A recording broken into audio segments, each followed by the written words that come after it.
The date was September 11th, 2001, and Elias Thorne, then 17, wasn't watching the towers fall on a television screen in suburban New Jersey. He was sitting alone in a small, windowless cabin in the remote woods of the Pacific Northwest, trying to decipher a map drawn on human skin, a map his grandfather had died protecting. Elias knew, with the chilling certainty of a hunted animal, that the man who had just appeared at his door, a man with eyes the color of iced glacial melt and a precise military haircut, was looking for that map, and the secret it held was far older and more dangerous than the headlines flashing across the world.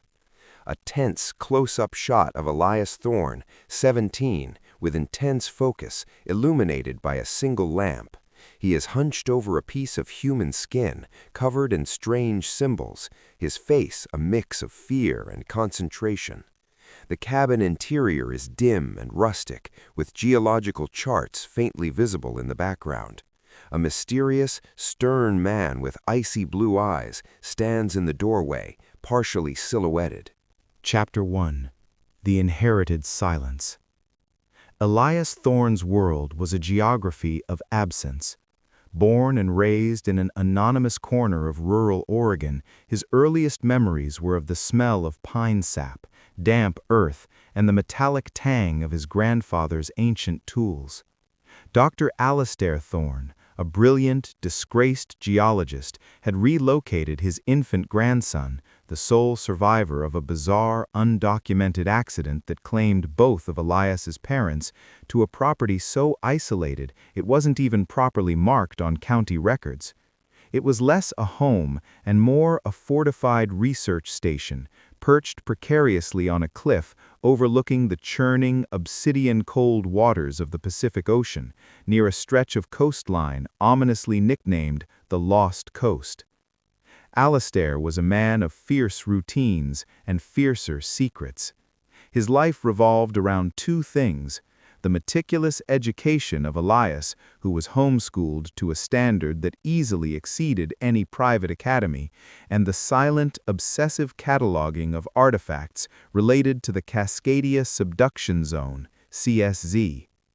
The Cascadia Subduction Zone was not a secret in the geological community. It was a known, ticking bomb, a 680-mile-long offshore fault line stretching from Vancouver Island to Northern California. When it eventually ruptured in a megatrust earthquake, the resulting catastrophe would be monumental, triggering tsunamis that could obliterate the coastal cities of Oregon, Washington, and British Columbia. It was a scientific fact that most West Coast residents chose to ignore. But Alastair didn't study the CSZ as a geologist, he studied it as an archivist of the forgotten. "The earth doesn't just rumble, Elias," Alastair would say, his voice a low, gravelly whisper as they sat by the flickering kerosene lamp. "It remembers. And the memory of the last great rupture isn't just recorded in the uplifted marine terraces and ghost forests, it's in the stories they tried to burn."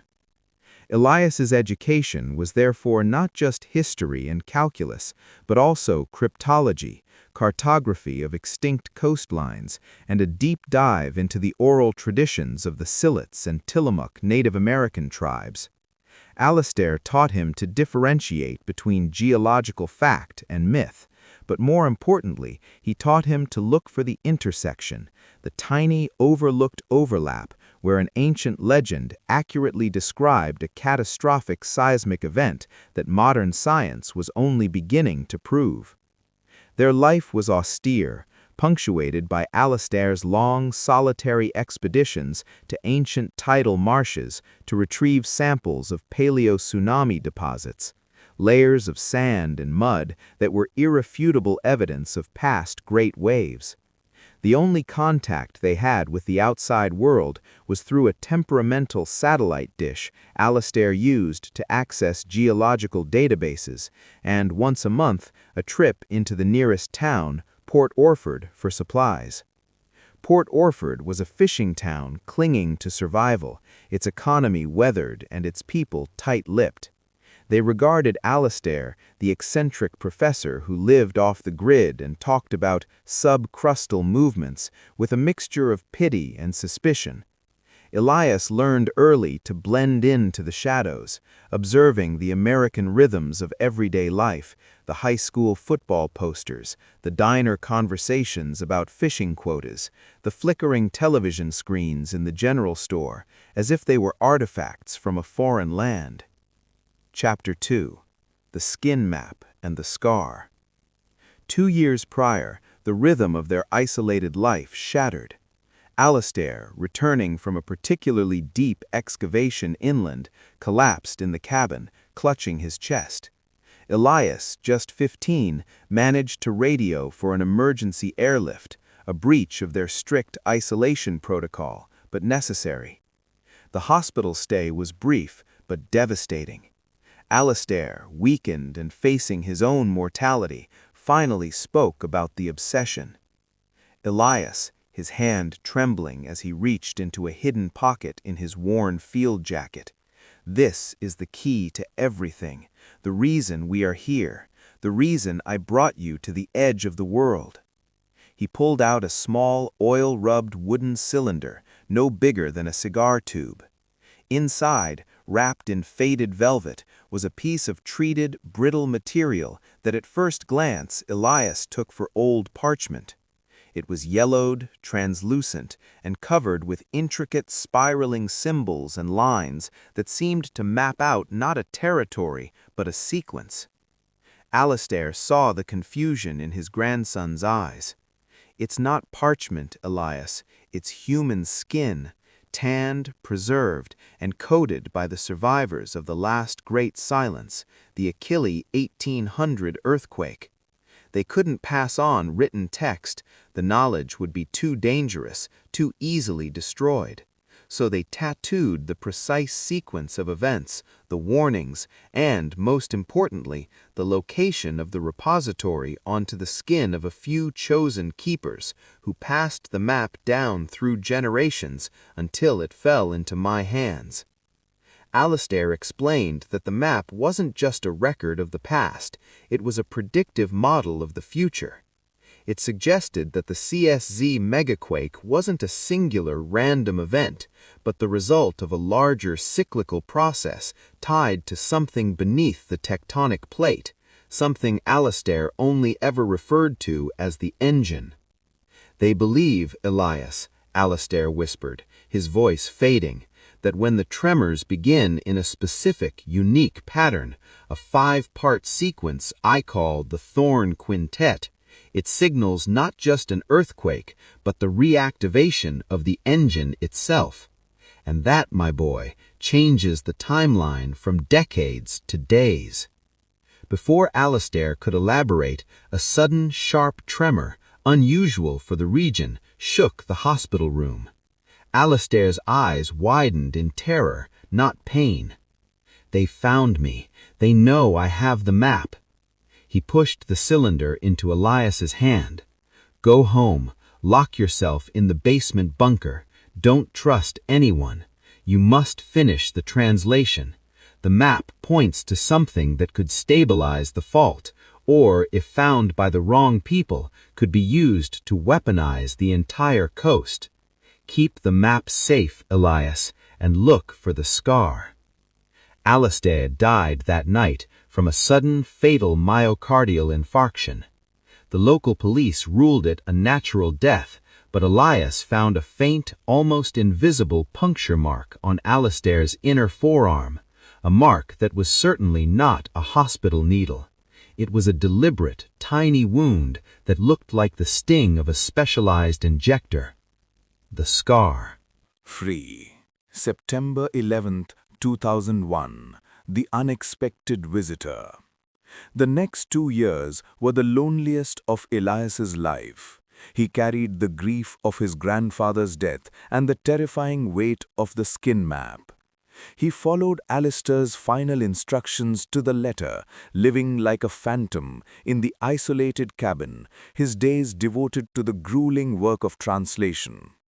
He used Alistair's complex cipher, a combination of archaic Chinook jargon, petroglyph symbolism found along the Columbia River, and a proprietary geological indexing system to slowly unlock the secrets etched onto the preserved skin. The work was agonizingly slow, and the implications, once understood, were staggering. The map detailed the location of a subterranean cavern near the town of Port Orford, which contained a natural deposit of a rare, non-radioactive isotope, the fuel for the engine. The morning of September 11, 2001, began like any other. The fog hung heavy over the lost coast, muffling the sound of the surf. Elias was in the small reinforced basement cabin, a room Alistair had built for just this purpose, hunched over the map illuminated by a single focused LED lamp. He was attempting to triangulate the final critical coordinates when the cabin door above creaked open. Elias froze. He never had visitors. The nearest neighbor was 5 miles down a washed-out logging road. He heard slow, deliberate steps cross the main room, stopping by the trapdoor entrance. The steps were heavy, purposeful, and entirely foreign to the quiet sanctuary of the Thorne property. Elias slipped the skin map into its oil-rubbed wooden cylinder and tucked it into the lining of his old leather work boot, Alistair's favorite hiding spot.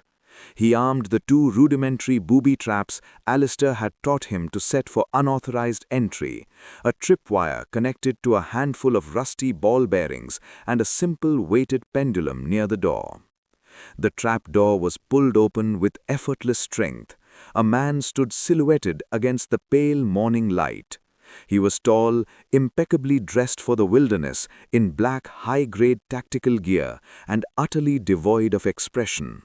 His features were sharply chiseled, his skin unnaturally pale, contrasting with the startling, icy blue of his eyes, the glacial melt color. He looked like an advertisement for a military-industrial complex that didn't officially exist. The man's voice, when he spoke, was a flat, educated baritone, carrying a faint, untraceable accent, perhaps Eastern European, perhaps simply globalized anonymity.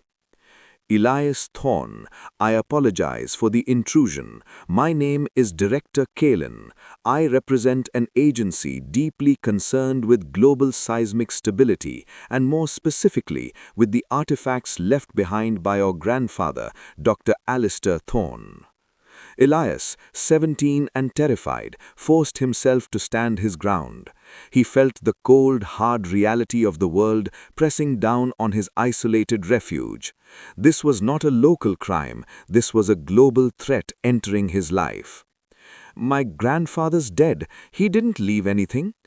Kalin descended the last step, his eyes sweeping the tiny room, taking in the geological charts, the cryptology notes, and the general atmosphere of frantic research. He didn't seem interested in the dust or the tools. He was looking for knowledge. Alistair Thorne was an amateur enthusiast with extraordinary luck, Kalin corrected gently, stepping over the tripwire without ever looking at it. The precision of the movement was chilling.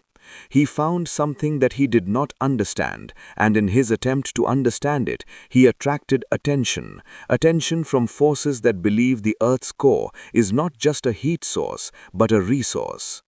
Kalin paused, allowing the weight of his statement to settle. Then he leaned in, his voice dropping to a conspiratorial whisper that held no warmth. We believe, Elias, that the map your grandfather possessed, the map drawn on human integument, chronicling the 1700 Cascadia event, was not destroyed upon his death. It is the only surviving record that accurately predicts the complete failure of the fault structure, the timetable for which is accelerating. We need it to prevent a catastrophe that will make the events unfolding today on the East Coast look like a minor incident. Elias's mind raced. East Coast? What was happening on the East Coast? He hadn't turned on the satellite radio or the ancient TV in months. He saw his chance. I don't know what you're talking about. I'm just trying to finish high school. I can show you my homework. Kalen sighed, a sound of immense professional weariness. He stepped towards a small framed photo. "Today, Elias," Kalen said, his hand reaching out, not for the photo but for the desk itself. "In New York City, 2 towers full of people were destroyed in a coordinated attack, an attack that will shift the balance of world power and consume the attention of every major government. The world is looking east, which conveniently leaves the West Coast wide open for certain operations." He picked up a heavy geological hammer from the workbench. "You have 2 minutes. The map or the hammer begins to dismantle your refuge, starting with your ability to breathe." Elias knew then that the calm exterior was a thin veneer over lethal intent. Kalen was not a geologist. He was an operative in a game far larger than the Lost Coast. Chapter 4. The Escape and the Scarred Man. Panic gave way to a cold, calculated clarity. Alastair had taught him that the best defense was to move with the earth, not against it. "It's not here," Elias blurted, pointing a shaking finger toward an old, rusted metal lockbox in the corner. He kept his most valuable things there, but he had a different lock on it, a combination. Kalen eyed the lockbox skeptically, but approached. "The combination? It's based on the date of the last major Cascadia rupture," Elias said, knowing Kalen, the professional, would instantly recognize the significance of the year 1700 AD. The day, the month, the year, but it's not the Western calendar, it's the Silet's lunar calendar conversion. As Kalen was forced to engage his operational knowledge, trying to quickly convert the likely date, January 26, 1700 AD, into the indigenous lunar system, a complex, time-consuming calculation, Elias moved. He didn't run. He walked to the corner, ostensibly to help, and then, with a speed born of isolation and survival training, he kicked out the leg of the steel workbench, tipping the entire structure, laden with heavy, sharp geodes and tools, directly into Kalen. He burst out of the main cabin door and into the swirling, cool fog. He raced toward the only place Kalen would not expect him to go, down the cliff face. Alastair had built a discreet, almost vertical trail down the cliff, disguised by overgrown ferns and leading to a tiny hidden cave at sea level where he kept his paleo-tsunami core samples. It was a perilous descent, known only to them. As he began his panicked climb down the rope fixed to the rock face, he heard the splintering sound of the trapdoor being ripped apart. Kalen was close. Elias reached the bottom, his hands bleeding, and plunged into the cave entrance. It was a tight, wet squeeze. As he turned to hide among the sample tubes, a flicker of something unnatural caught his eye. Sitting on a small, smooth rock in the cave, waiting patiently, was an elderly Native American man. He was dressed in simple modern outdoor wear, but his face was a lattice of deep wrinkles and profound stillness. He was whittling a piece of cedar into the shape of a whale, and across his face, from his temple down to his jawline, was a thick, pale, deliberate scar, the spitting image of the faint mark on Alastair's forearm, but amplified, the keeper of the scar. The old man looked up at Elias, his eyes dark and knowing. He ignored the frantic sounds of Kalen descending the cliff above. "You have the map," the old man said, his voice a dry rustle of leaves. "You have begun to read the Almanac. Good. I am Quathal, the last recognized keeper of the Silet's line." He held out a small, intricately carved cedar whale. "The map is a truth, but a map can only tell you where. It cannot tell you when." Quathal looked up at the cave entrance, his gaze distant. "They are looking for the fuel. They want to control the engine. Your grandfather knew how to stop them. The engine wakes when the earth speaks in the quintet." Elias, breathless and terrified, could only stammer, "The quintet? What is it?" "The earth is speaking now, Elias," Quathal said softly, looking past Elias, past the Pacific. The first note was the little tremor that killed your grandfather. The second is the tremor of man's war across the continent. Look around you. The world is burning, and they are here for the fire beneath the ocean. Just then, the entrance to the cave darkened as Kalen's figure loomed, blocking the precious sliver of light. Quathel rose slowly, dropping the cedar wail. Go, Elias, go south. Follow the coastline where the old path meets the new highway. I will buy you the time to read the last line. As Kalen moved to step into the cave, Quathel did something unexpected. He didn't fight. He raised his hands and began to sing in a language Elias didn't recognize, a deep, resonant, guttural chant that seemed to vibrate the water in the air. The sound was not aggressive, but impossibly powerful. Kalen stopped dead, his professional composure briefly fractured. Stand down, old man. This is not your fight. Quathel's only response was to look directly into Elias's eyes and mouth a single word, a word Elias recognized from the skin map's inscription: crank. Elias didn't wait. He scrambled past the old man, heading deeper into a narrow fissure at the back of the cave that Alistair had never shown him. As he disappeared, the last thing he heard was the chillingly familiar sound of an injector hissing, the sound of the scar being inflicted, followed by a single deafening, muffled crash. Elias Thorne, 17, alone, clutching the secret of the West Coast megatrust and hiding from a professional operative in the woods, felt the weight of his grandfather's legacy. He had gone from an isolated boy to the unwilling guardian of a geological doomsday clock, all in the shadow of a national tragedy that only served to mask his own.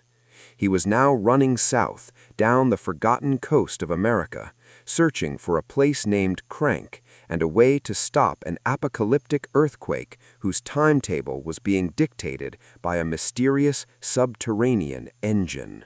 Chapter 5. Southbound on the 101. Elias ran for 3 days, fueled by adrenaline, instinct, and a few stale energy bars he'd grabbed from a hidden cache near the cave. He avoided the main roads, sticking instead to the tangled, overgrown trails that paralleled the coastline, the remnants of old logging and indigenous paths.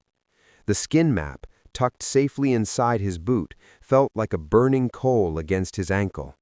He hadn't dared to look at it again, fearing that even a second of distraction would allow Director Kalen to catch up.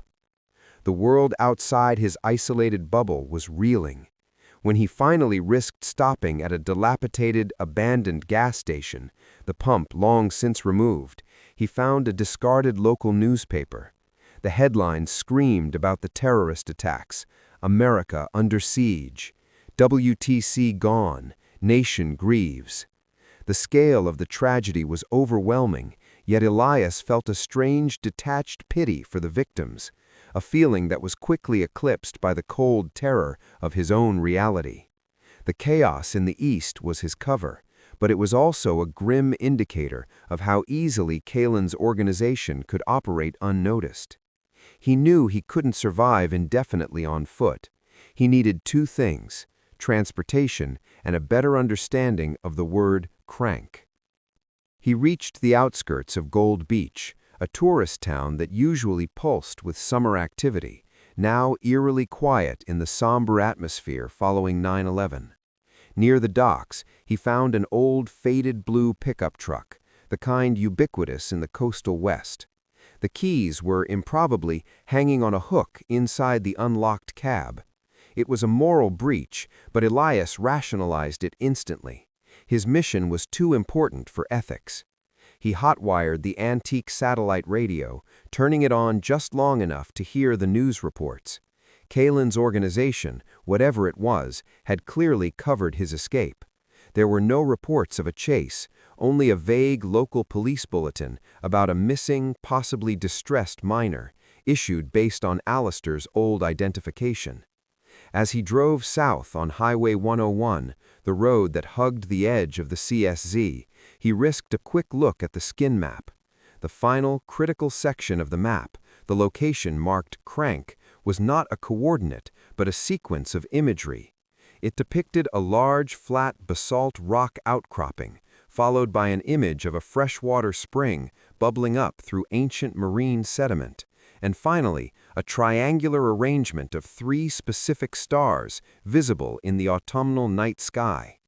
Elias recognized the basalt structure. It was an unmistakable formation known locally as the Sentinel, a few miles inland from the town of Crescent City, California. Crescent City, Crank. It wasn't a place name, it was an instruction, a crank or lever to manipulate the engine near Crescent City. Chapter 6. The Agency and the Geometry of Failure. As Elias drove, he began to piece together the identity of his pursuers using the fragments of knowledge Alistair had drilled into him. Kalen's reference to global seismic stability and weaponizing the coast clicked with an obscure academic controversy Alistair had followed obsessively, the existence of Project Geode. Geode was a rumored, highly classified initiative, supposedly a collaboration between the U.S. Department of Energy and an ultra-secretive international body known only as the Consortium of Oceanic Subsurface Resources. The public face of COSR was offshore drilling and resource exploration. Its hidden agenda, Alistair believed, was the exploitation of the Earth's deep crustal energy. The key to their ambition, and the heart of Alistair's fear, was the engine itself. Alistair had theorized that the massive heat and pressure generated by the Cascadia subduction zone were not merely frictional byproducts. Instead, they were the result of a subterranean geothermal energy node, a vast natural reservoir of a rare high-energy isotope, dubbed Thorne's fuel in his private notes, contained deep within the mantle wedge. The Cascadia subduction zone, where the Juan de Fuca plate slides beneath the North American plate, acts like a giant natural energy converter. According to Alistair's research, the indigenous people who created the skin map were not just survivors, they were stewards. They understood that the G10 was naturally unstable and could be triggered by specific seismic stress patterns, the Thorne quintet. If the G10 was activated prematurely or forced beyond its natural limits, it would cause the complete and irreversible failure of the subducting Juan de Fuca plate, leading to a catastrophic magnitude 9.5 plus megathrust event that would unleash the greatest tsunami in recorded history. COSR, Elias realized, didn't want to prevent the earthquake. They wanted to control the G10. They wanted to harness Thorne's fuel, even if it meant risking the lives of millions on the West Coast. Kalen was likely a high-level operative of Geode or COSR, tasked with retrieving the map, the only document that contained the precise geometry of failure, the specific stress points required to activate the G10. Chapter 7. Crescent City and the Lighthouse. Elias reached Crescent City just before dawn. The town was dominated by its iconic landmark, the Battery Point Lighthouse, perched on a small tidal island. He found the Sentinel, the basalt outcropping, easily. It was exactly as depicted on the map, flat, black, and overlooking a small isolated cove known locally for its dangerous rip currents. Following the map's imagery, Elias searched the base of the Sentinel and soon found the freshwater spring, a clear, cold stream emerging improbably from the ancient marine deposits. The water tasted of minerals and something else, something deeply metallic. The final piece was the triangulation of the 3 stars. Elias knew the Celeste star arrangement, which Alistair called the weaving woman's net. He waited until true dark, using his old sailor's sextant and a printed copy of Alistair's celestial chart. He identified the 3 specific celestial markers.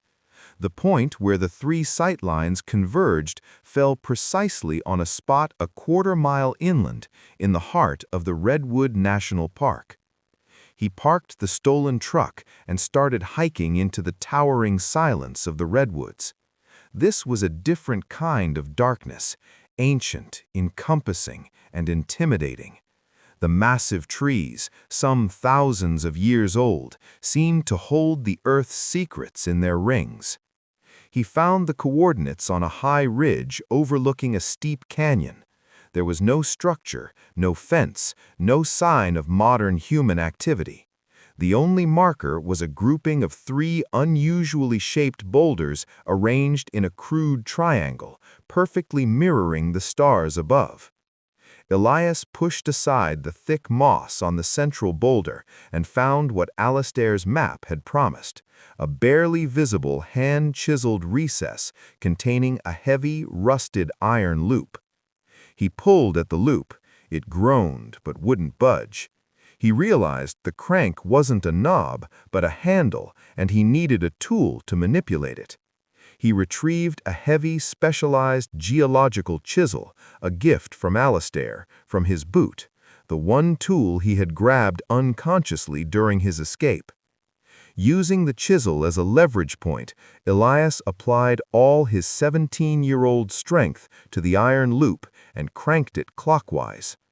With a grinding sound that seemed to shake the ancient soil, the central boulder slid aside, revealing a gaping dark hole leading into the earth, a hidden vertical shaft lined with rough-hewn timbers, the repository. Chapter 8. Inside the engine room.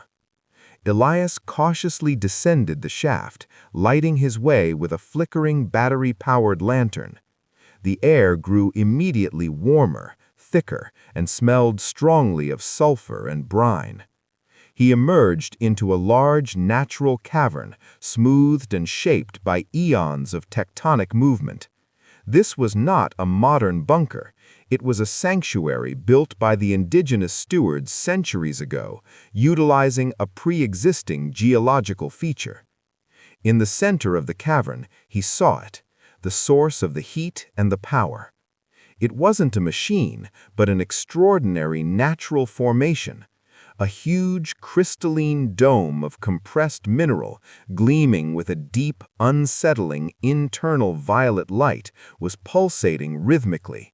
Streams of mineral-rich water flowed over its surface, channeled by ancient hand-carved stone runnels. This was the geothermal energy node, the G10, the true, raw, natural power core, the engine. Near the base of the G10 was a secondary structure, the one that gave the location its name, the regulator. It was a massive bronze-plated flywheel, about 6 feet in diameter, set horizontally into the rock floor. The flywheel was etched with Select symbols and complex mathematical equations that Elias instantly recognized as Alastair's work, a synthesis of ancient stewardship and modern physics. This was the crank.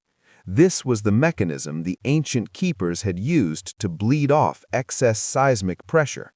It was, essentially, a geological safety valve for the CSZ. The most shocking realization came next.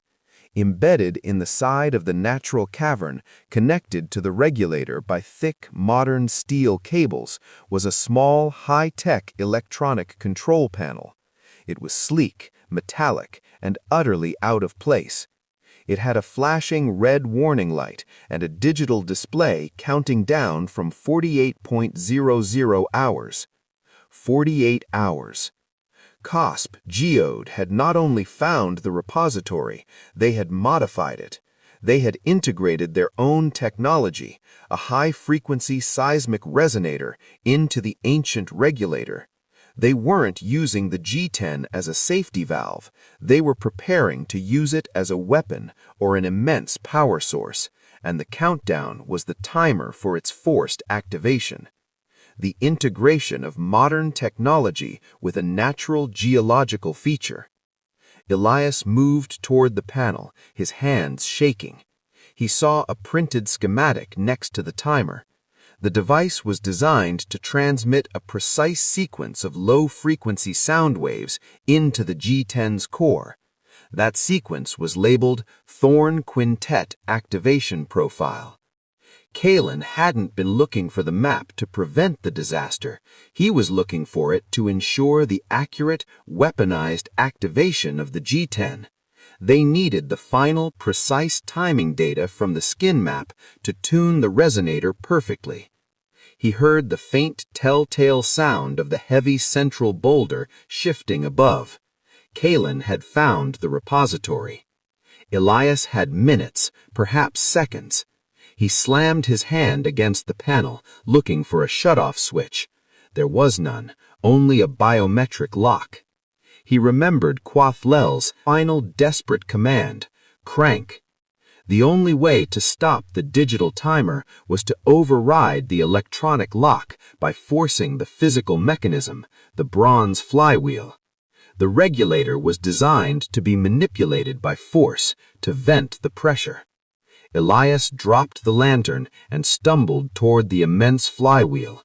He placed the sharp edge of Alistair's chisel into one of the slots designed for leverage and threw his entire weight on the handle, trying to turn it counterclockwise, the direction of deactivation, against the immense resistance of the pressurized system. Chapter 9. Kalen's Bargain.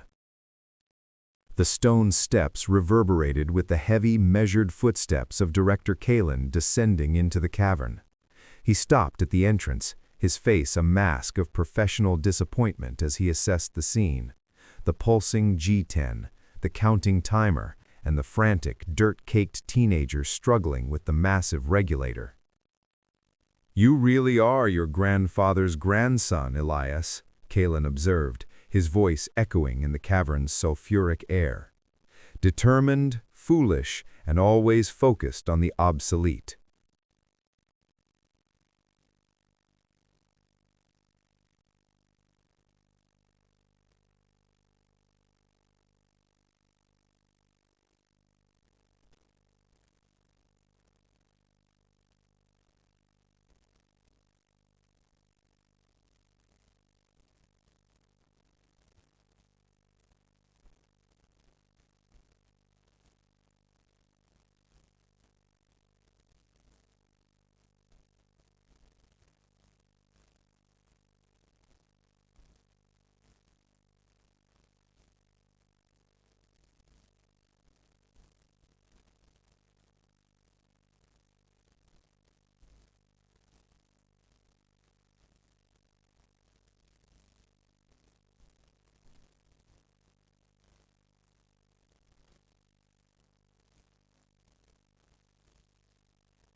Chapter 11.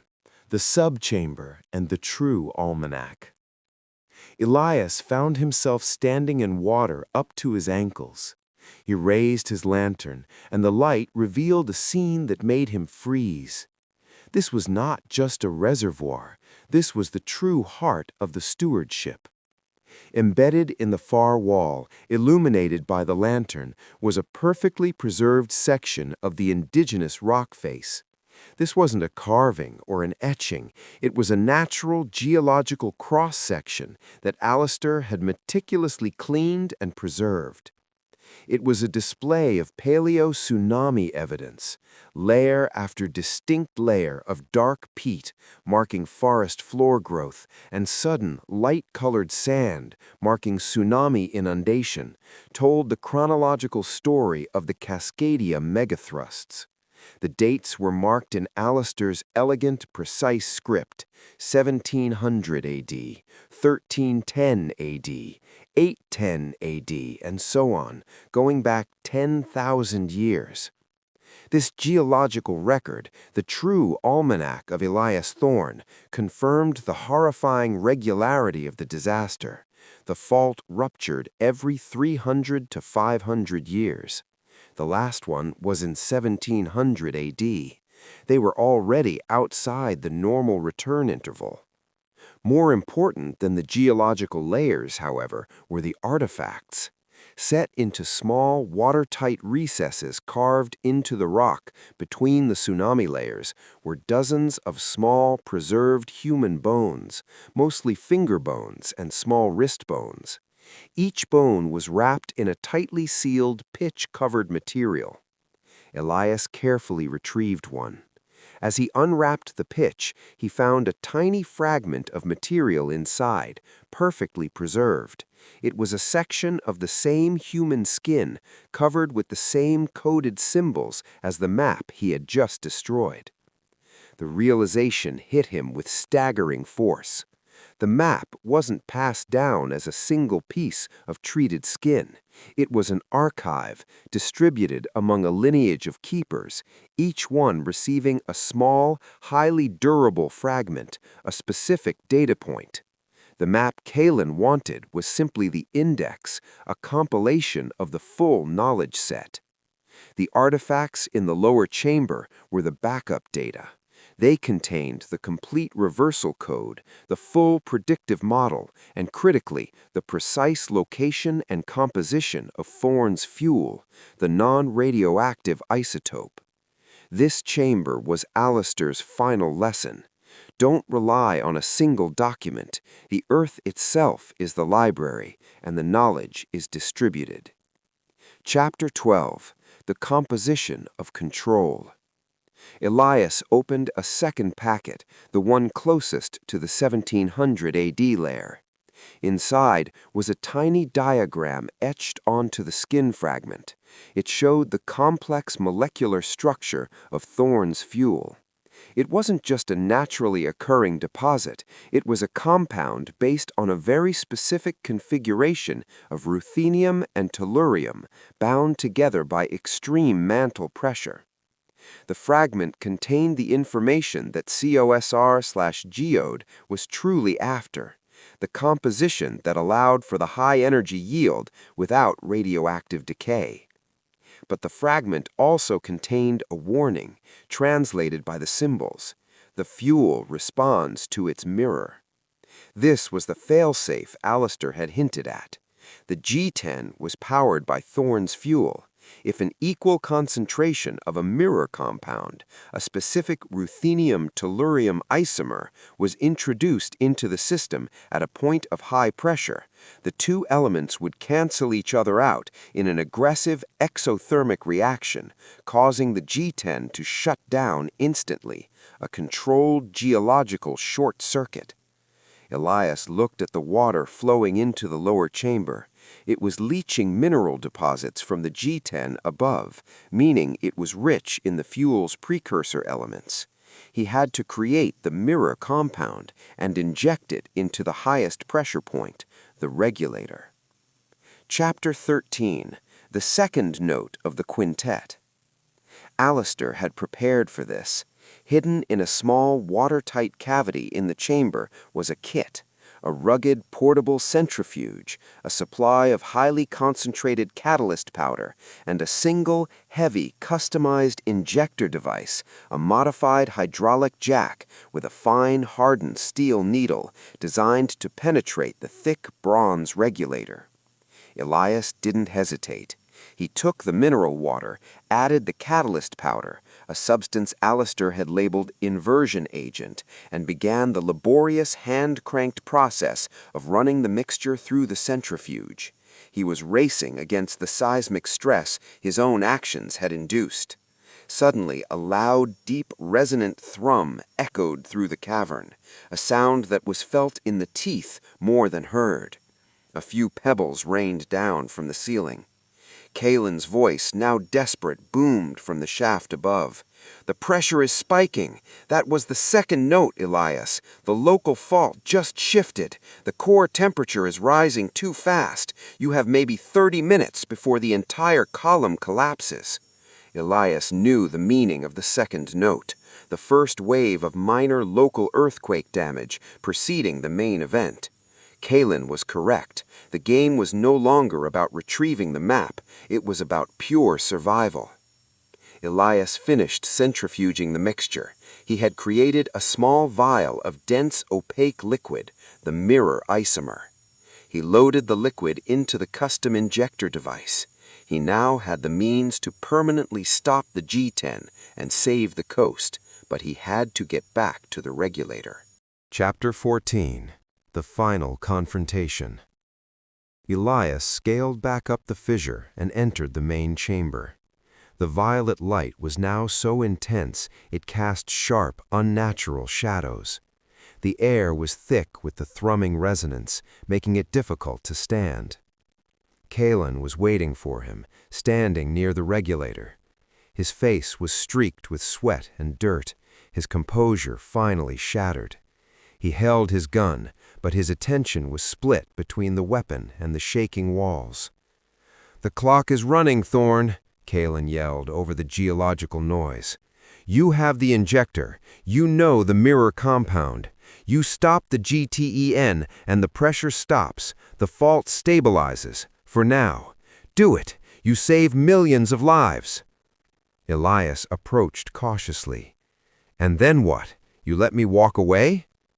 "You neutralize the system, you stabilize the fault, and I walk away. My mission is ruined anyway. I've lost the map and the extraction opportunity. I will leave you and this catastrophe to the local authorities. You stabilize the system, and we all live." Kalen's voice was a desperate plea for self-preservation. Elias knew the risk. Kalen was a viper. He would kill Elias the moment the threat was removed. But Kalen's proposal was the only way to save the coast. The lives of millions outweighed his personal survival.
Ah.